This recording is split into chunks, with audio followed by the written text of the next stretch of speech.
Magandang araw mga idol. So ito na po yung sidecar na ipinagawa sa amin ni Sir Joey at ni Ma'am Chona. Ito po ay from Quezon Province na ipinagawa po dito sa amin sa Binyan, Laguna. Ano po, ang address po namin ay number 144 Cardama Compound, Purok 1, Barangay Timbao, Binyan City, Laguna.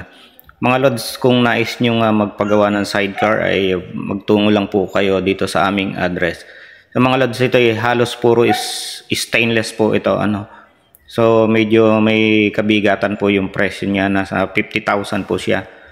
So ang hiniling po sa atin ng nagpagawa nito ay printed natin yung kanyang ceiling, ginawa naman po natin, and then pati yung kanyang roof ay pina-printed din po. So na nilagyan po natin yan ng antena. Sila na po nag-provide yung antena at saka yung mags. So hindi po kasama yun dun sa 50k na presyo.